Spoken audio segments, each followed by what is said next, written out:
തുടർച്ചയായ 7-ാം ദിവസവും പുതുതായി രോഗം ബാധിക്കുന്നവരുടെ എണ്ണം 100-ൽ കൂടുതലാണ്. ഇന്ന് 123 പേർക്കാണ്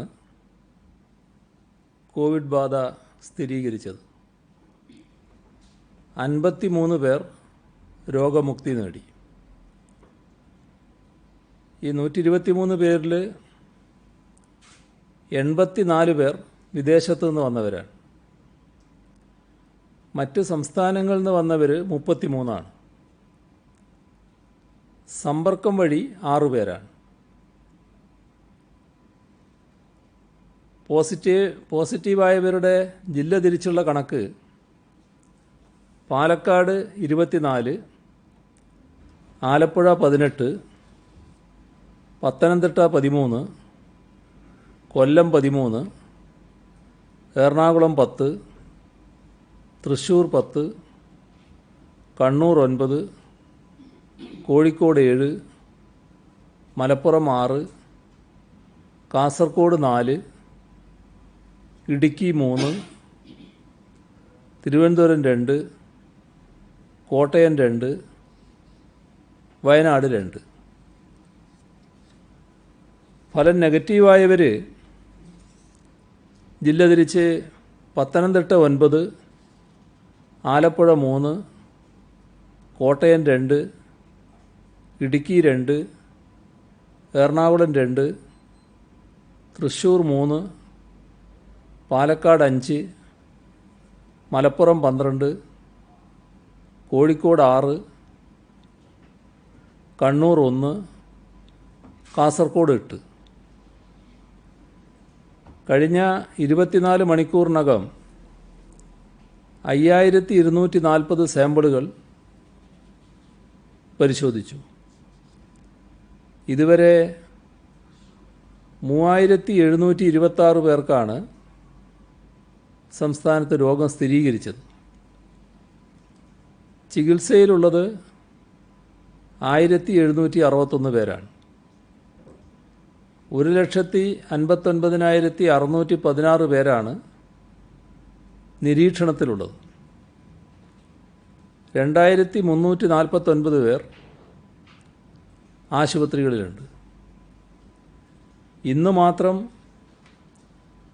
344 പേരെ ആശുപത്രിയിൽ പ്രവേശിപ്പിച്ചു. ഇതുവരെ 1,56,401 സാമ്പിളുകളാണ് പരിശോധനയ്ക്ക് അയച്ചത്. 4,182 സാമ്പിളുകളുടെ പരിശോധനാ ഫലം വരാനുണ്ട്. ടെസ്റ്റിൻ്റെ എണ്ണം പടിപടിയായി വർദ്ധിപ്പിക്കുകയാണ്.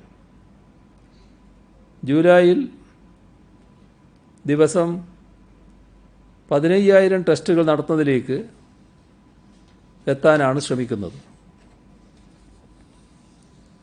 ഇതുവരെ സെന്റിനൽ സർവൈലൻസിൻ്റെ ഭാഗമായി മുൻഗണനാ വിഭാഗത്തിൽപ്പെട്ട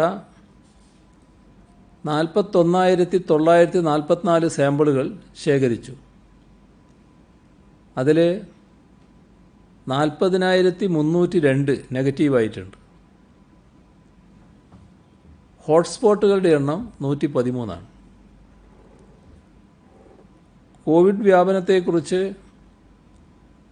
വിദഗ്ധർ നൽകുന്ന പുതിയ വിവരങ്ങൾ സുരക്ഷാ മുൻകരുതലുകൾ കൂടുതൽ ശക്തമാക്കേണ്ടതിൻ്റെ ആവശ്യകതയിലേക്കാണ് വിരൽ ചൂണ്ടുന്നത്. വിദേശത്തു നിന്ന് വരുന്നവരോട് വിട്ടുവീഴ്ചയില്ലാതെ ക്വാറന്റൈൻ പാലിക്കണമെന്ന് നിഷ്കർഷിക്കുന്നത് അതിൻ്റെ ഭാഗമായാണ്. പുറമേ നിന്ന് വന്ന കേസുകളിൽ 7% പേരിൽ നിന്ന് മാത്രമാണ് രോഗം പടർന്നത്. അതായത് 93% ആളുകളിൽ നിന്നും രോഗം വ്യാപിക്കാതെ നമുക്ക് തടയാൻ സാധിച്ചിട്ടുണ്ട്. ഇത് ഹോം ക്വാറന്റൈൻ സംവിധാനത്തിൻ്റെ വിജയം തന്നെയാണ്. അതുകൊണ്ട് ആക്റ്റീവ് കേസുകളുടെ എണ്ണം കൂടിയ സാഹചര്യത്തിൽ ക്വാറന്റൈൻ സംവിധാനം വിട്ടുവീഴ്ചയില്ലാതെ നടപ്പിലാക്കിയേ പറ്റൂ. പുറത്തുനിന്ന് വരുന്നവരുടെയും ഇവിടെയുള്ളവരുടെയും പൂർണ്ണ സഹകരണം ഇക്കാര്യത്തിൽ ആവശ്യമാണ്. സമ്പർക്കത്തിലൂടെയുള്ള രോഗവ്യാപനം വലിയ തോതിൽ പിടിച്ചു നിർത്താനായി എന്നതാണ് നമ്മുടെ പ്രധാന നേട്ടം. എല്ലാ നിയന്ത്രണങ്ങളും നല്ല നിലയിൽ മുന്നോട്ട് കൊണ്ടുപോകാനാവണം. വിദേശ നാടുകളിൽ നിന്നും എയർപോർട്ടിലെത്തുന്നവർക്ക് അവിടെ തന്നെ ആൻറ്റിബോഡി ടെസ്റ്റ് നടത്തും. ഇതൊരു അധിക സുരക്ഷാ നടപടിയാണ്. കൊറോണ വൈറസ് ശരീരത്തിൽ പ്രവേശിച്ച് രോഗലക്ഷണങ്ങൾ ഉണ്ടാക്കിയ ശേഷം പ്രത്യക്ഷപ്പെടുന്ന IgM, IgG ആൻറ്റിബോഡികളാണ് ടെസ്റ്റ് ചെയ്യുന്നത്. IgM, IgG ആൻറ്റിബോഡികൾ കണ്ടെത്തുകയാണെങ്കിൽ PCR ടെസ്റ്റ് കൂടി നടത്തും. ആൻറ്റിബോഡികൾ കാണാത്ത നെഗറ്റീവ് റിസൾട്ടുള്ളവർക്ക് രോഗമില്ലെന്ന് തീർത്തും പറയാനാവില്ല. രോഗാണു ശരീരത്തിലുണ്ടെങ്കിലും രോഗലക്ഷണം കാണുന്നതുവരെയുള്ള സമയത്ത് ടെസ്റ്റ് നടത്തിയാൽ ഫലം നെഗറ്റീവായിരിക്കും. അതുകൊണ്ട് ആൻറ്റിബോഡി ടെസ്റ്റ് നെഗറ്റീവാകുന്നവർ തെറ്റായ സുരക്ഷാബോധത്തിൽ കഴിയാൻ പാടില്ല. അവർക്ക് പിന്നീട് കോവിഡ് ഉണ്ടായിക്കൂടുന്നില്ല. അതുകൊണ്ട് അവരും കർശനമായ സമ്പർക്ക വിലക്കിൽ ഏർപ്പെടേണ്ടതാണ്. ഇക്കാര്യത്തിൽ ശരിയായ ബോധവൽക്കരണം നടത്തും. രോഗവ്യാപനം തടയാൻ പ്രവാസികളുടെ സന്നദ്ധത മാത്രം മതിയാകില്ല. ബ്രേക്ക് ദ ചെയിൻ ക്യാമ്പയിന് അത് കൂടുതൽ ആത്മാർത്ഥമായി മുന്നോട്ട് കൊണ്ടുപോകാനാവണം. കൈകൾ ശുചിയാക്കുക, മാസ്ക് ധരിക്കുക, ശാരീരിക അകലം പാലിക്കുക. ഈ 3 കാര്യങ്ങളിൽ വീഴ്ച പാടില്ല. ഉറവിടം കണ്ടെത്താൻ സാധിക്കാത്ത കേസുകളുടെ കാര്യത്തിൽ പരിഹാരം കണ്ടെത്താൻ ജനങ്ങളുടെ സഹകരണം ആവശ്യമാണ്. നിലവിൽ വളരെ ചുരുക്കം കേസുകളിലെ ഉറവിടം കണ്ടെത്താൻ സാധിക്കാതെ പോയിട്ടുള്ളൂ. നടത്തുന്ന യാത്രയുടെ വിശദാംശങ്ങൾ ഈ കാലത്ത് രേഖപ്പെടുത്തി വെക്കാൻ എല്ലാവരും സന്നദ്ധരാവണം. ബ്രേക്ക് ദ ചെയിൻ ഡയറി സൂക്ഷിക്കണം. കയറിയ വാഹനത്തിൻ്റെ നമ്പർ, സമയം, സന്ദർശിച്ച ഹോട്ടലിൻ്റെ വിശദാംശങ്ങൾ, സമയം തുടങ്ങിയവ ഒരു പുസ്തകത്തിലോ ഫോണിലോ മറ്റോ രേഖപ്പെടുത്തി വെക്കണം. ഇത് രോഗബാധിതൻ സന്ദർശിച്ച സ്ഥലങ്ങൾ കണ്ടെത്താനും ആരൊക്കെ ആ സമയങ്ങളിൽ പ്രസ്തുത സ്ഥലത്തുണ്ടായിരുന്നുവെന്ന് മനസ്സിലാക്കാനും സഹായിക്കും. നിലവിലെ പ്രവർത്തനങ്ങൾ വിട്ടുവീഴ്ചയില്ലാതെ തുറന്നാൽ പോലും ഡിസാസ്റ്റർ മാനേജ്മെൻറ്റ് അതോറിറ്റി നൽകുന്ന കണക്കുകൾ പ്രകാരം ഓഗസ്റ്റ് അവസാനത്തോടെ കേരളത്തിലുണ്ടാകാൻ സാധ്യതയുള്ള കേസുകളുടെ എണ്ണം വലുതാണ്. അത് നിലവിലുള്ള അവസ്ഥ വെച്ചുകൊണ്ടുള്ള സൂചനയാണ്. അവർ കാണുന്ന രീതിയിലുള്ളത് ആ സംഖ്യ കുറയുകയോ വർദ്ധിക്കുകയോ ചെയ്യാം. പക്ഷെ നാം കാണേണ്ടത്, ശ്രദ്ധ പാളിയാൽ ഈ സംഖ്യ കൂടുതൽ വലുതാകും. അതുകൊണ്ട് നിയന്ത്രണങ്ങൾ എല്ലാവരും പാലിക്കേണ്ടതായിട്ടുണ്ട്. പൂർണ്ണമായ പിന്തുണ ഈ കാര്യങ്ങൾക്ക് എല്ലാവരും നൽകണം. ഓരോ ആളും ഇതുമായി സഹകരിക്കാൻ പ്രത്യേകമായി തന്നെ തയ്യാറാവുകയാണ് വേണ്ടത്. ഇന്ന് ഉച്ചവരെ വിദേശത്ത് നിന്ന് കേരളത്തിലേക്ക് എത്തിയവർ 98,202 പേരാണ്. അതിൽ 96,581 98.35% വിമാനങ്ങളിലാണ്. 1,621 1.65% കപ്പലുകളിലുമാണ് എത്തിയത്. തിരികെ എത്തിയവർ 36,724 പേർ കൊച്ചിയിലും 31,896 കരിപ്പൂരിലുമാണ് വിമാനമിറങ്ങിയത്. അവിടെ വരുന്ന യാത്രക്കാർക്ക് വേണ്ട സൗകര്യങ്ങൾ, സ്ക്രീനിങ്, ട്രാൻസ്പോർട്ടേഷൻ ഉൾപ്പെടെയുള്ളവ ആവശ്യാനുസരണം സജ്ജീകരിക്കുകയാണ്. തിരികെ എത്തിയവരിൽ 72,099 പേർ മലപ്പുറം, കോഴിക്കോട്, കണ്ണൂർ, തൃശ്ശൂർ, തിരുവനന്തപുരം, കൊല്ലം, എറണാകുളം എന്നീ 7 ജില്ലകളിൽ നിന്നുള്ളവരാണ്. താജിക്കിസ്ഥാനിൽ നിന്നെത്തിയവരിൽ 18.18%, റഷ്യയിൽ നിന്നെത്തിയവരിൽ 9.72%. ഈ കോവിഡ് ബാധിതരായവരുടെ ശതമാനമാണ് പറയുന്നത്. നൈജീരിയയിൽ നിന്നെത്തിയവരിൽ 6.51%, കുവൈത്തിൽ നിന്നെത്തിയവരിൽ 5.99%, UAEയിൽ നിന്നെത്തിയവരിൽ 1.6%, ഖത്തറിൽ നിന്നെത്തിയവരിൽ 1.56%, ഒമാനിൽ നിന്നെത്തിയവരിൽ 0.78%. ഈ തരത്തിലാണ് കോവിഡ് ബാധിതരുടെ കണക്കുള്ളത്. ജൂൺ 25 മുതൽ 30 വരെ 111 ചാർട്ടേഡ് ഫ്ലൈറ്റുകളും 43 വന്ദേ ഭാരത് ഫ്ലൈറ്റുകളുമാണ് വിദേശ മന്ത്രാലയം ചാർട്ട് ചെയ്തിട്ടുള്ളത്. ഇന്നലെ 72 ഫ്ലൈറ്റുകളാണ് വിദേശങ്ങളിൽ നിന്നെത്തിയത്.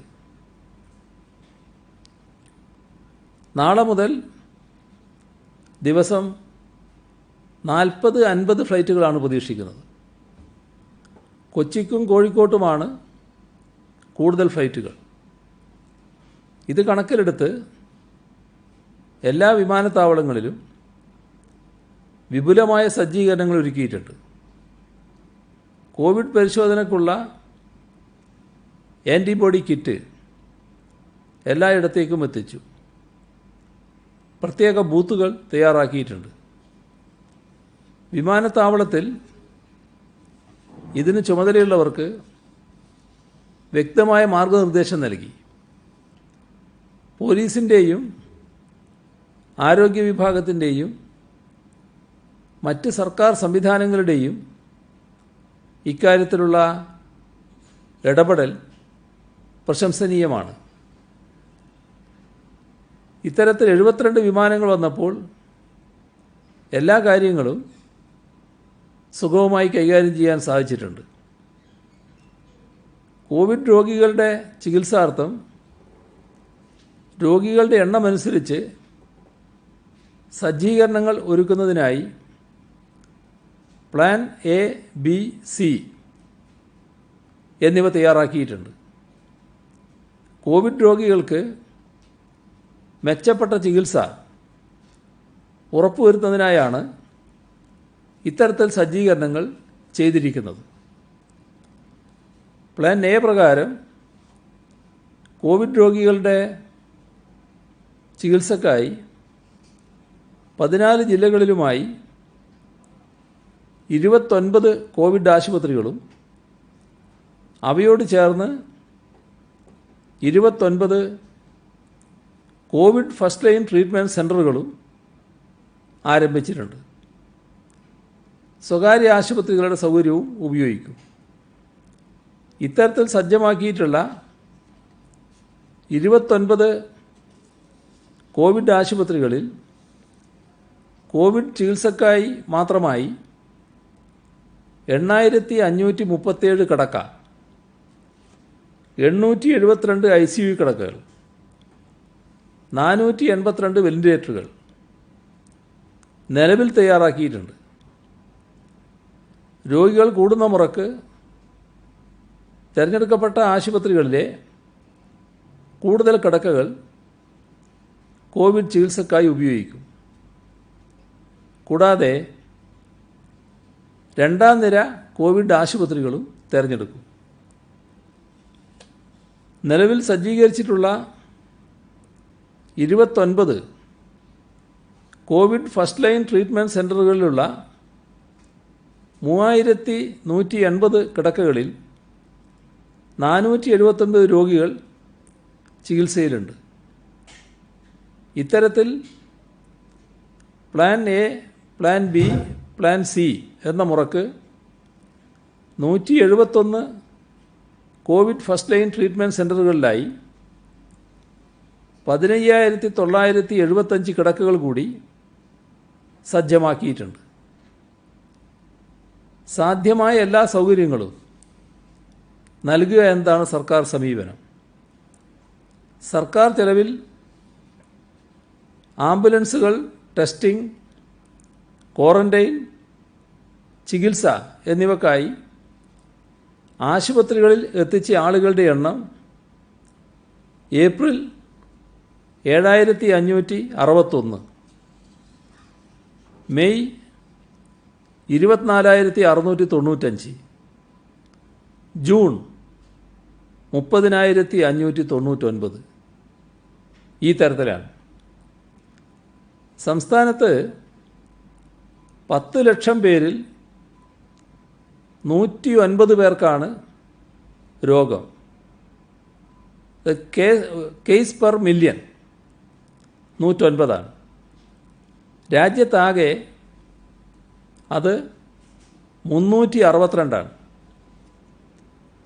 സംസ്ഥാനത്ത് മരണനിരക്ക് 0.6% രാജ്യത്തിൻ്റേത് 3.1%. ടെസ്റ്റുമായി ബന്ധപ്പെട്ട് സാമ്പിൾ പോസിറ്റീവ് റേറ്റ് കേരളത്തിൽ 1.8%. രാജ്യത്തിൻ്റേത് 6.2%. ഇത് 2% താഴെയാവുക എന്നതാണ് ആഗോളതലത്തിൽ തന്നെ രാജ്യങ്ങൾ ലക്ഷ്യമിടുന്നത്. നാം 1.8% തന്നെ നിൽക്കുകയാണ്. ഇവിടെയുണ്ടായ 22 മരണങ്ങൾ, അതിൽ 20 മറ്റ് ഗുരുതര രോഗങ്ങൾ ബാധിച്ചവർ കൂടിയായിരുന്നു.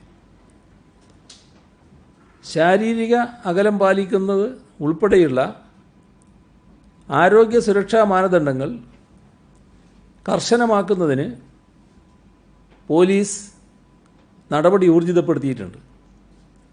കടകൾ, ചന്തകൾ മുതലായ സ്ഥലങ്ങളിലും ഇത്തരം സ്ഥാപനങ്ങൾക്കകത്തും ജനം കൂട്ടം കൂടുന്നത് അനുവദിക്കില്ല. സ്ഥാപനങ്ങൾ അണുവിമുക്തമാക്കണം. ഏറ്റവും കുറച്ച് ജീവനക്കാരെ മാത്രമേ നിയോഗിക്കാവൂ. നിർദ്ദേശങ്ങൾക്ക് വിരുദ്ധമായി പ്രവർത്തിക്കുന്നവരുടെ ഫോട്ടോയും മറ്റു വിവരങ്ങളും പോലീസ് ആസ്ഥാനത്തെ കൺട്രോൾ റൂമിന് അയച്ചു നൽകാൻ പൊതുജനങ്ങൾ മുന്നോട്ട് വരണം. വിദേശങ്ങളിൽ നിന്നെത്തുന്നവർ വിമാനത്താവളങ്ങളിൽ നിന്ന് നേരെ വീടുകളിലേക്കാണ് പോകേണ്ടത്. വഴിയിൽ ബന്ധുവീടുകൾ ഉൾപ്പെടെ മറ്റ് സ്ഥലങ്ങൾ സന്ദർശിക്കുന്നത് അനുവദിക്കില്ല. ഇക്കാര്യം പ്രത്യേകം ശ്രദ്ധിക്കാൻ പോലീസിന് നിർദ്ദേശം നൽകിയിട്ടുണ്ട്. എയർപോർട്ടുകളിൽ ഭക്ഷണം ലഭ്യമാക്കുമ്പോൾ അമിത വില ഈടാക്കരുത് എന്ന് നിർദ്ദേശം നൽകിയിട്ടുണ്ട്. അവർക്ക് വിദേശത്ത് നിന്ന് കൂടുതൽ പേർ എത്തുമ്പോൾ സ്വാഭാവികമായും അവർക്ക് ടെസ്റ്റ് നടത്തുക, എയർപോർട്ടിലെ മറ്റ് നടപടിക്രമങ്ങൾ പൂർത്തിയാക്കുക, ഇതിനൊക്കെ കുറച്ച് സമയമെടുക്കും. തിരക്കും എയർപോർട്ടിൽ അനുഭവപ്പെടും. ഇപ്പോൾ യാത്രക്കാർക്ക് കൂടുതൽ സമയം എയർപോർട്ടിൽ തങ്ങേണ്ടി വരും. ഈ സാഹചര്യത്തിൽ അവരെന്തെങ്കിലും ലഘുഭക്ഷണം കഴിക്കാൻ തയ്യാറാകുമ്പോൾ അതിന് അമിതമായ വില ഈടാക്കുന്നത് ശരിയല്ല. ഏതായാലും ആ പ്രശ്നം ശ്രദ്ധയിൽപ്പെട്ടതുകൊണ്ട് മിതമായ നിരക്കിൽ ലഘുഭക്ഷണ സാധനങ്ങൾ ലഭ്യമാക്കാൻ സർക്കാർ നടപടി സ്വീകരിക്കുന്നുണ്ട്. സിയാൽ എയർപോർട്ടിൽ കുടുംബശ്രീയുടെ ലഘുഭക്ഷണ വിതരണ കേന്ദ്രം ഒരുക്കിയിട്ടുണ്ട്. വിമാനത്താവളങ്ങളിൽ പ്രവാസി സഹോദരങ്ങൾ വരുമ്പോൾ സന്നദ്ധ സംഘടനകളുടെയും മറ്റും പേരിൽ സ്വീകരിക്കാൻ ആരും പോകേണ്ടതില്ല. അതുപോലെ തന്നെ വിമാനം ഇറങ്ങി വീട്ടിലേക്ക് പോകുമ്പോൾ ആ വാഹനത്തെ തടഞ്ഞു നിർത്തി വഴിയിൽ സ്വീകരണം നൽകുന്നതും അനുവദിക്കില്ല. കോവിഡ് പരിശോധന നടത്തി രോഗമില്ലെന്ന് കണ്ടെത്തിയാലും മൃതദേഹം വിട്ടുകൊടുക്കാൻ കാലതാമസമുണ്ടാകുന്നു എന്ന പരാതി ശ്രദ്ധയിൽപ്പെട്ടു. അതൊഴിവാക്കാൻ നടപടിയെടുക്കും. കോവിഡ് പരിശോധനയ്ക്ക് സ്വകാര്യ ആശുപത്രി ലാബുകളും ആശുപത്രികളും അമിത നിരക്ക് ഈടാക്കുന്നത് ഒഴിവാക്കാൻ നടപടിയെടുക്കും. ഇതിൽ ഏകീകരണം വരുത്താനാണ് ഉദ്ദേശിക്കുന്നത്. കണ്ടെയ്ൻമെൻറ്റ് മേഖലകളിൽ ബാരിക്കേഡുകൾ സ്ഥാപിച്ച് പോലീസ് സംവിധാനം കൂടുതൽ കർശനമാക്കും. ഇത്തരം സ്ഥലങ്ങളിൽ ആർക്കും ഒരിളവും അനുവദിക്കില്ല. എല്ലാ മാനദണ്ഡങ്ങളും പാലിച്ച് വാഹന പരിശോധന നടത്തും. അനുവദനീയമായ എണ്ണം ആൾക്കാരെ മാത്രമേ വാഹനങ്ങളിൽ യാത്ര ചെയ്യാൻ അനുവദിക്കൂ. രാത്രി 9 മണിക്ക് ശേഷമുള്ള വാഹന ഗതാഗതത്തിന് നിയന്ത്രണമുണ്ടായിരിക്കും. അവശ്യ സർവീസുമായി ബന്ധപ്പെട്ട വാഹനങ്ങൾക്ക് മാത്രമേ ഇളവ് അനുവദിച്ചിട്ടുള്ളൂ. ഇരുചക്ര വാഹനത്തിൽ സഞ്ചരിക്കുന്നവർ ചിലർ മാസ്ക് ധരിക്കാത്തത് ശ്രദ്ധയിൽപ്പെട്ടിട്ടുണ്ട്. മാസ്കും ഹെൽമറ്റും ധരിക്കാത്ത ഇരുചക്ര യാത്രക്കാർക്കെതിരെ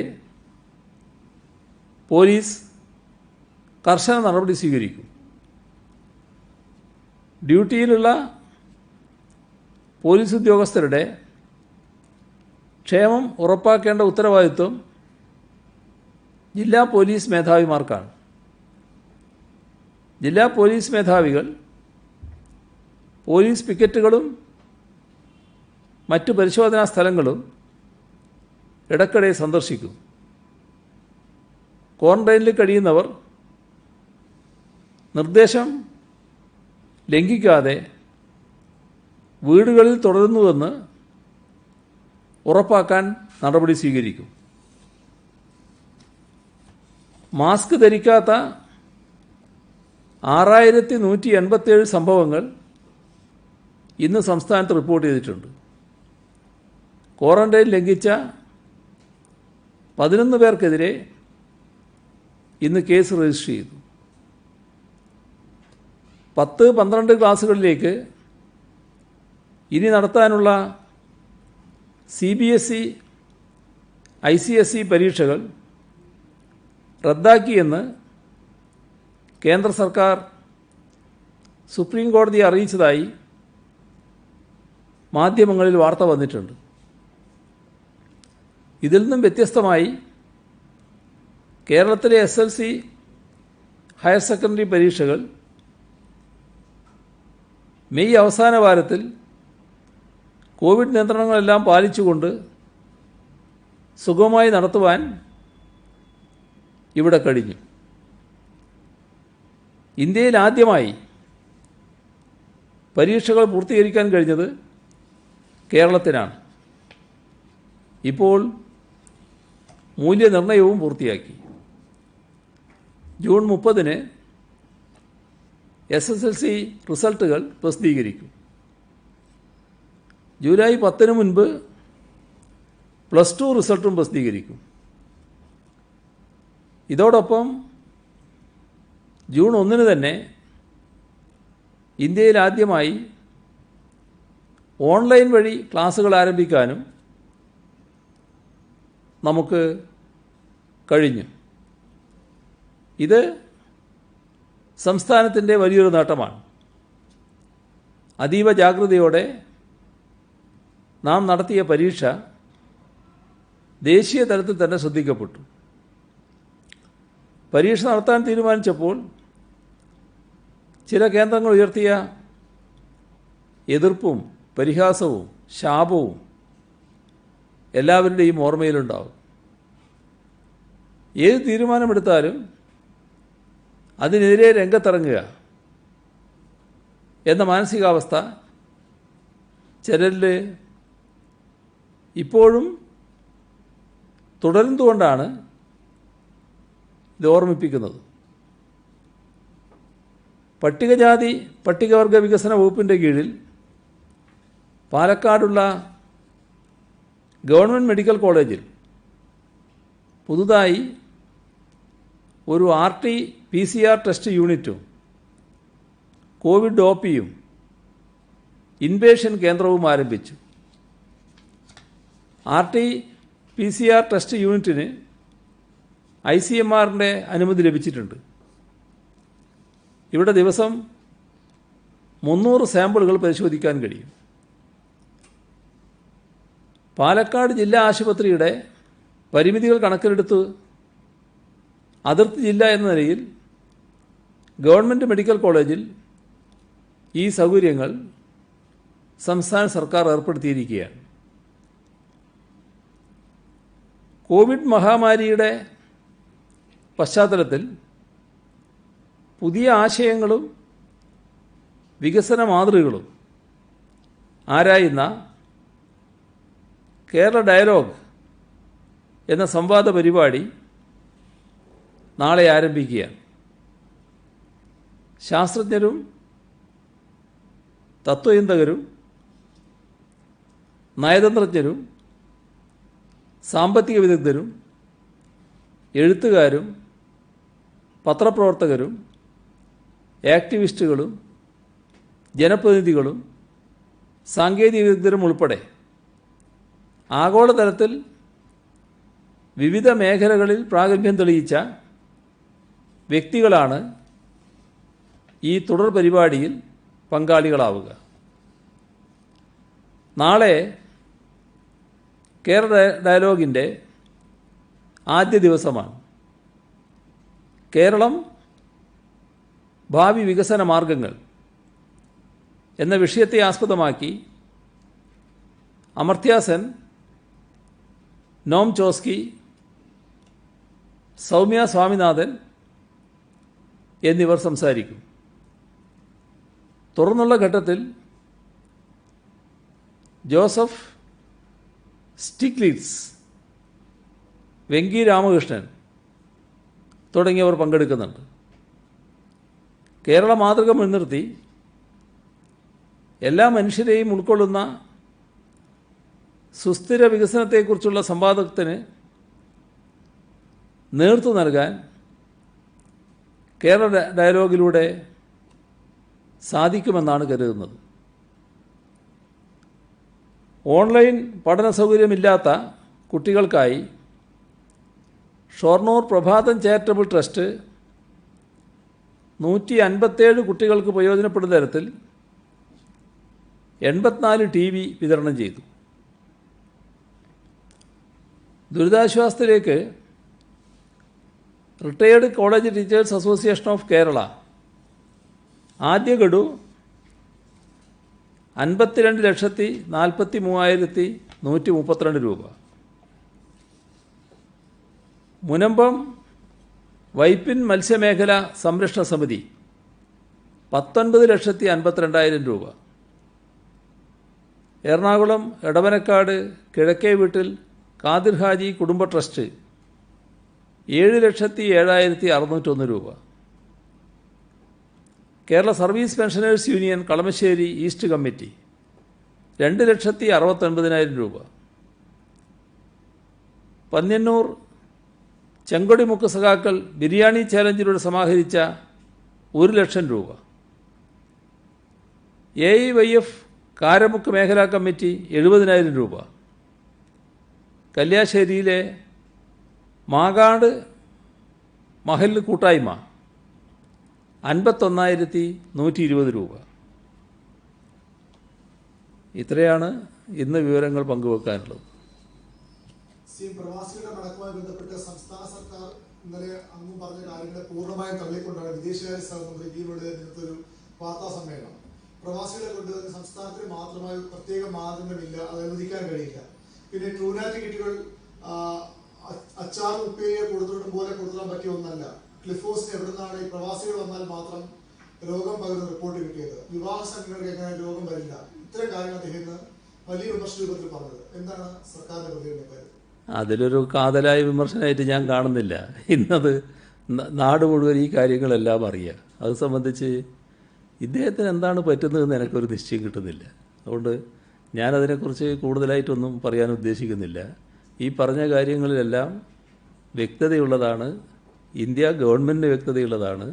അദ്ദേഹത്തിന് എന്തെങ്കിലും അവ്യക്തതയുണ്ടെങ്കിൽ ഇന്ത്യ ഗവൺമെൻറ്റുമായി തന്നെ കൂടുതൽ ബന്ധപ്പെട്ടാൽ കാര്യങ്ങൾ മനസ്സിലാക്കാൻ കഴിയും. ഈ 1,00,000 പേർ പ്രവാസികൾ കേരളത്തിലേക്ക് എത്തിയിട്ട് 1,666 പ്രവാസികൾക്ക് മാത്രമാണ് കോവിഡ് ഉണ്ടായത്. CM ഇന്നലെ സൂപ്പർ സ്പ്രെഡ് എന്ന് പറഞ്ഞ് ജനങ്ങളെ പറഞ്ഞ് പരിഭ്രാന്തരാക്കുകയാണ് എന്നൊരു വിമർശനം കൂടി അദ്ദേഹം ഉന്നയിച്ചിട്ടുണ്ട്. ഈ സൂപ്പർ സ്പ്രെഡ് എന്ന് പറയുന്ന തരത്തിലേക്ക് രോഗം പോയിട്ടില്ല എന്നതിന്റെ സൂചനയാണ് രോഗികളുടെ എണ്ണം കുറഞ്ഞെന്നൊരു വിമർശനമാണ് അദ്ദേഹം ഉന്നയിക്കുന്നത്. അല്ല, രോഗികളുടെ എണ്ണം കുറയണം എന്നതിനല്ലേ നമ്മളെല്ലാവരും ആഗ്രഹിക്കുന്നത്. രോഗികളുടെ എണ്ണം ഇപ്പം നോക്കിയാൽ നമ്മൾ വർദ്ധിച്ചതിൻ്റെ ഒരു കണക്ക് ഞാൻ ഇന്നലെ പറഞ്ഞല്ലോ. ആ വർധനവിൻ്റെ എണ്ണം ആരെയും ഭീതിപ്പെടുത്തുന്നതാണ്. അതിൽ നിന്ന് സാധാരണ നിലക്ക് സമ്പർക്ക വ്യാപനത്തിലേക്ക് കടന്നാൽ അത് കൂടുതൽ രോഗികളിലേക്ക് എത്തും. ആ സമ്പർക്ക വ്യാപനത്തിൻ്റെ ഭാഗമായി വലിയ തോതിൽ സമൂഹ വ്യാപനത്തിലേക്ക് പോയാൽ നമുക്ക് പിടിച്ചാൽ പിടികിട്ടാത്ത മട്ടിലേക്ക് എത്തും. അവിടെയാണ് ഈ പറയുന്ന വലിയ വ്യാപനം വരിക. അപ്പോൾ അതിലേക്ക് എത്താതിരിക്കാനുള്ള ജാഗ്രത നമ്മുടെ സമൂഹത്തിലാകെ ഉണ്ടാവുക. അതായത് ആബാലവൃദ്ധം ജനങ്ങൾ, ചെറിയ കുട്ടി മുതൽ പ്രായമുള്ളവർ വരെ എല്ലാവരും ഈ ജാഗ്രതയിലെത്തുക. ആ ജാഗ്രത ഒരു ബോധത്തിൻ്റെ ഭാഗമായി വരേണ്ടതാണ്, ഏതെങ്കിലും നടപടിയുടെ ഭാഗമായി വരേണ്ടതല്ല. അതിനാണ് ഞങ്ങളിവിടെ തുടക്കം മുതലേ ശ്രമിച്ചുകൊണ്ടിരിക്കുന്നത്. നിങ്ങളും അതിൽ ഭാഗമാക്കാണ്. നിങ്ങളും നല്ല സംഭാവന, കേരളത്തിലെ മാധ്യമങ്ങളും അക്കാര്യത്തിൽ നല്ല സംഭാവന നൽകിയിട്ടുണ്ട്. നല്ല ഇടപെടലാണ് ആ കാര്യത്തിൽ ഉണ്ടായിട്ടുള്ളത്. ഈ ജാഗ്രത പടുത്തുയർത്താനാണ് കേരളമാകെ ഒന്നിച്ച് നീങ്ങിക്കൊണ്ടിരിക്കുന്നത്. ചില മനസ്സുകൾ മറ്റൊരു രീതിയിൽ ചിന്തിക്കുന്നുണ്ടാകും. പക്ഷേ നമ്മൾ പൊതുവിൽ ഈ ജാഗ്രത നിലനിർത്തി വ്യാപനം തടയുക എന്നതിനാണല്ലോ പ്രാമുഖ്യം കൊടുക്കുന്നത്. അതിനുള്ള ശ്രമങ്ങളാണ് നമ്മൾ നടത്തിക്കൊണ്ടിരിക്കുന്നത്. ഇപ്പോൾ വ്യാപിച്ചു എന്ന് ആര് പറഞ്ഞിരിക്കുന്നു? ഏതെങ്കിലും ഘട്ടത്തിൽ സമൂഹ വ്യാപനമായി എന്ന് ഞാൻ പറഞ്ഞു? ഞാനത് ആവർത്തിച്ച് പറഞ്ഞുകൊണ്ടിരിക്കുകയല്ലേ. എന്നാൽ നമ്മൾ ആ ആപത്തിന് മുന്നിലാണ്. നമ്മുടെ മുന്നിൽ വിദഗ്ധർ വെക്കുന്ന കണക്കുകളെല്ലാം ആ ആപത്ത് സൂചിപ്പിച്ചുകൊണ്ടുള്ളതാണ്. അത് സംഭവിക്കാതിരിക്കാനുള്ള ജാഗ്രതയാണ് നമ്മൾ പാലിച്ചു പോകുന്നത്. അത് ഏത് നാട്ടിലും ആവശ്യമായിട്ടുള്ളൊരു കാര്യമാണ്. അതിൻ്റെ കൂടെയാണ് നിൽക്കേണ്ടത്. എന്തിനാണ് അദ്ദേഹം ഇത്തരത്തിലുള്ള പരാമർശങ്ങൾ നടത്തിക്കൊണ്ടിരിക്കുന്നത്? എത്ര ആലോചിച്ചിട്ടും എനിക്ക് പിടികിട്ടുന്നില്ല. ഈ ദുബായിലേക്ക് വിമാന സർവീസ് ആരംഭിക്കണമെന്ന് ആവശ്യപ്പെട്ട് നമ്മുടെ പ്രധാനമന്ത്രി കത്തയച്ചിരുന്നല്ലോ. അതിലെന്തെങ്കിലും തീരുമാനമോ മറുപടി എന്തെങ്കിലും ലഭിച്ചിട്ടുണ്ടോ? ഇല്ല.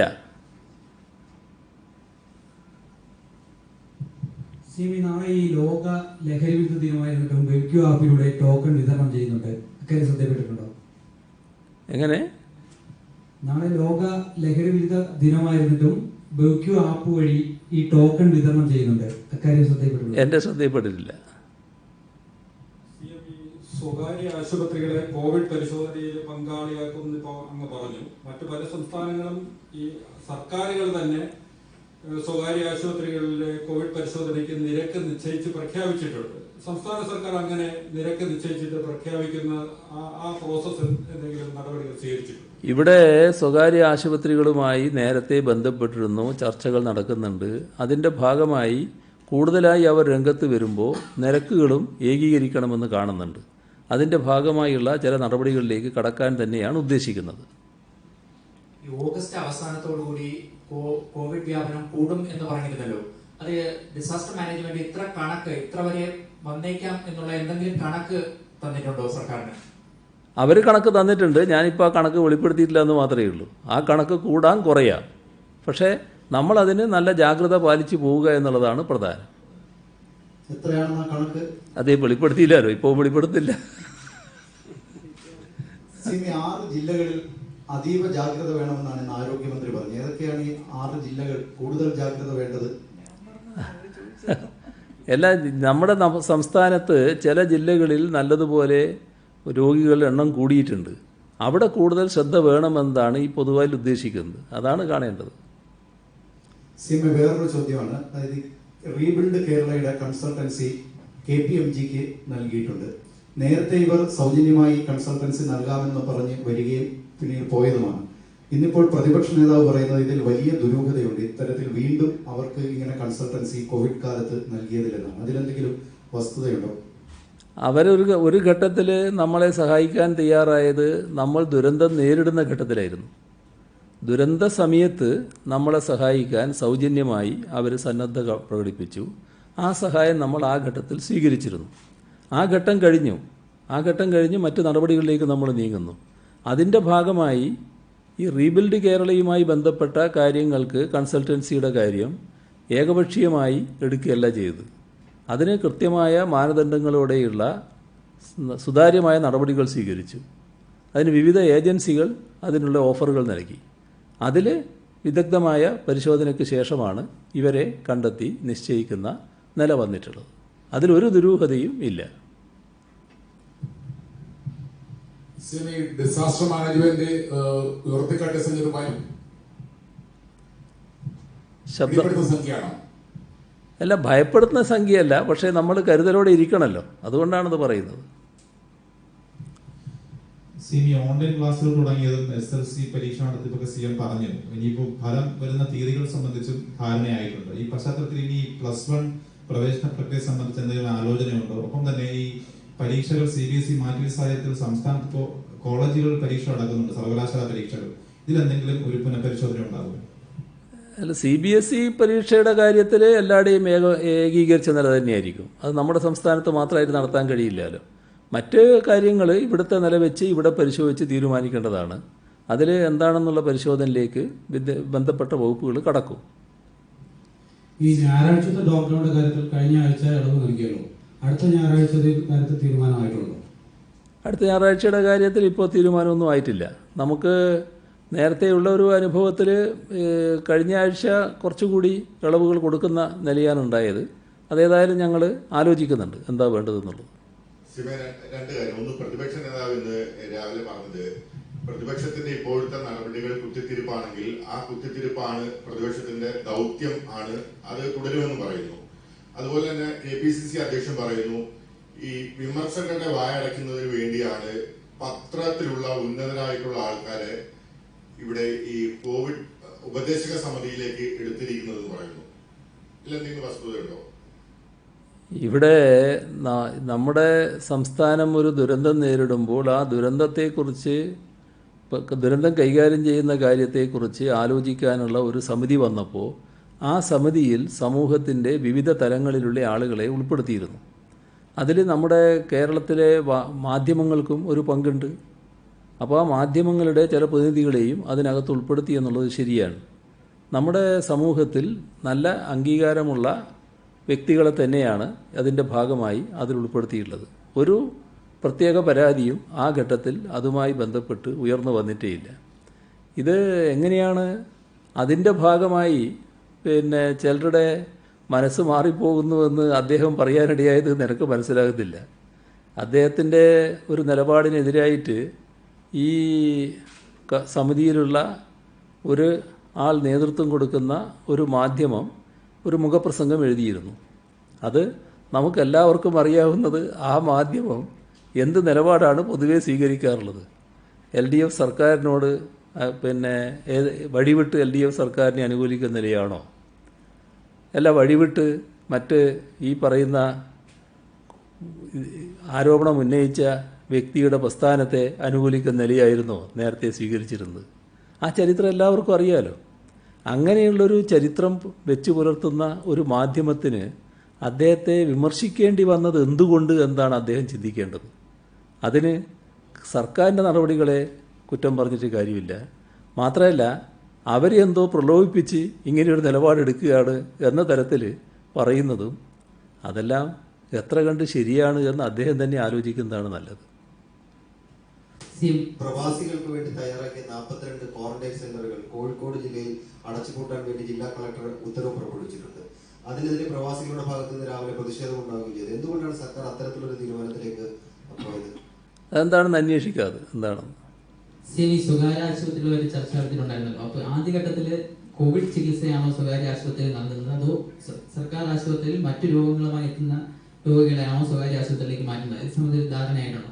ഇത് രണ്ടുമുണ്ടാവും. അതായത് ഇന്നത്തെ കാലത്ത് സർക്കാർ ആശുപത്രികളിലാണ് വലിയ തോതിൽ മറ്റ് ചികിത്സകൾ നടക്കുന്നത്. എന്നാൽ കോവിഡുമായി ബന്ധപ്പെട്ട ചികിത്സകൾ നടക്കുന്നത് സർക്കാർ ആശുപത്രികളിലാണ്. അപ്പോൾ അത്തരമൊരു ഘട്ടത്തിൽ ചില പ്രദേശങ്ങളിൽ മറ്റ് ചികിത്സകൾ നടത്താനുള്ള പ്രധാനപ്പെട്ടൊരു കേന്ദ്രം ഇല്ലാതെ വന്നിട്ടുണ്ടാവും. ആ കേന്ദ്രം ഉപയോഗിക്കാൻ പറ്റും, ഈ സ്വകാര്യ ആശുപത്രി ഉപയോഗിക്കാൻ പറ്റും, പലതരത്തിൽ ഉപയോഗിക്കാൻ കഴിയും. അത് സ്വകാര്യ ആശുപത്രികളുമായുള്ള ചർച്ച നല്ല രീതിയിൽ പുരോഗമിച്ചുകൊണ്ടിരിക്കുകയാണ്. ഇപ്പോൾ ഒരു സർക്കാർ ആശുപത്രിയിൽ ചികിത്സക്ക് വരുന്ന ഒരാൾ, അത് കോവിഡ് സെൻ്ററാണ്. കോവിഡ് സെൻ്റർ ആയതുകൊണ്ട് അവിടെ ചികിത്സിക്കാൻ കഴിയില്ല. ഒരു ശസ്ത്രക്രിയ നടത്തണമെന്ന് വിചാരിക്കുക. ശസ്ത്രക്രിയ നടത്തേണ്ട ആൾ ഇവിടെ തന്നെ നടത്തണമെന്നാണ് ആഗ്രഹിക്കുന്നത്. ഈ ആശുപത്രിയിൽ, ഇത് സർക്കാർ ആശുപത്രിയിലെ ഡോക്ടർ നടത്തണമെന്ന് ആഗ്രഹിക്കുന്നു. സ്വകാര്യ ആശുപത്രി സന്നദ്ധമായാൽ ഈ അവിടുത്തെ സൗകര്യങ്ങൾ ഉപയോഗിച്ചുകൊണ്ട് സർക്കാർ ആശുപത്രിയിലെ സർജന് അവിടെ പോയി ശസ്ത്രക്രിയ നടത്താം. ഇതൊക്കെ സംഭവിക്കാൻ സാധിക്കുന്ന കാര്യങ്ങളാണല്ലോ. സഹകരണം പലതരത്തിലാകാമെന്നാണ് ഞാൻ ഉദ്ദേശിക്കുന്നത്. ഇത് നാളെ ഇത് നടക്കാൻ പോകുന്നു എന്നല്ല ഞാൻ പറഞ്ഞത്, അല്ലെങ്കിൽ അങ്ങനെ ഉത്തരവ് സർക്കാർ കൊടുക്കാൻ പോകുന്നു എന്നല്ല. പല തരത്തിലുള്ള സഹകരണമാകാം. അതോടൊപ്പം കോവിഡ് ചികിത്സക്ക് സൗകര്യമുള്ള ചില ആശുപത്രികളുണ്ട്, സ്വകാര്യ ആശുപത്രികൾ. വല്ലാതെ ഒരു ഘട്ടം വരുമ്പോൾ അവർ അതിന് സന്നദ്ധമാവണം. ഇപ്പം തന്നെ അവർ സന്നദ്ധമാണ്.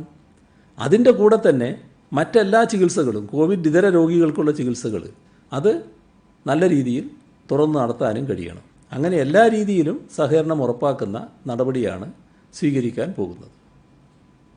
പരീക്ഷ നടക്കുന്ന 3 മാസമായി നടക്കുന്നില്ല. അത് ജീവനക്കാരുടെ പ്രൊമോഷൻ അടക്കം ബാധിക്കുന്ന പരാതികൾ. എന്താ ആദ്യ ഭാഗം എന്താ? വകുപ്പ് തല പരീക്ഷകൾ 3 മാസമായി നടക്കുന്നില്ല സർക്കാർ ജീവനക്കാരുടെ. അപ്പൊ അത് പ്രൊമോഷനെ ബാധിക്കുന്നുവെന്ന ആശങ്കകൾ ഉയർന്നുണ്ട്. അത് ആരംഭിക്കാൻ നടപടി ഉണ്ടാകും. അതിനാവശ്യമായ നടപടികൾ സ്വീകരിക്കുന്നുണ്ട്. ഈ കേരളത്തിൽ എത്തിയിട്ട് തിരികെ പോകാൻ അനുമതി കിട്ടിയ ദുബായിൽ നിന്ന് വന്ന ആൾക്കാർ, കുറെ ആൾക്കാർ കേരളത്തിൽ കുടുങ്ങിക്കിടക്കുന്നത്. അവർക്ക് തിരികെ പോകാനുള്ള അനുമതി, ദുബായിയുടെ അനുമതിയുണ്ട്. അത് കേരളം 22-ാം തീയതിയോടുകൂടി കത്തയക്കുകയും പ്രധാനമന്ത്രിക്ക് കത്തയക്കുകയും ഇമെയിൽ സന്ദേശം അയക്കുകയല്ലോ ചെയ്തത്. എന്തെങ്കിലും മറുപടി ലഭിച്ചിട്ടുണ്ട്? ഈ വിമാനം ആരംഭിക്കണമെന്ന് ആവശ്യപ്പെട്ട് കത്തയച്ചിട്ട് എന്തെങ്കിലും മറുപടി ലഭിച്ചിട്ടുണ്ട്? അല്ല, ഞാൻ നേരത്തെ ഒരു ബഹുമാന്യ സുഹൃത്ത് ചോദിച്ചപ്പോൾ അതിന് മറുപടി പറഞ്ഞു. ആ കത്ത് അയച്ചു എന്നുള്ളത് ശരിയാണ്, നടപടികൾ അതിൻ്റെ ഭാഗമായി ആയിട്ടില്ല, മറുപടിയും ലഭിച്ചിട്ടില്ല. അത് ഞാൻ നേരത്തെ പറഞ്ഞു. അത് ഇല്ല എന്ന് മാത്രമേ അന്നേരം പറഞ്ഞുള്ളൂ. ഇപ്പോൾ 2 വാചകം അതിനൊട്ട് പറഞ്ഞു എന്ന് മാത്രമേ ഉള്ളൂ. അപ്പോൾ നമുക്ക് നാളെ ആവാം. എന്നാലും അല്ല, നാളെയല്ല, അടുത്ത ദിവസമാകാം. ശരി. ഡെങ്കിപ്പനിയും എലിപ്പനിയും പടരുന്നുണ്ടല്ലോ.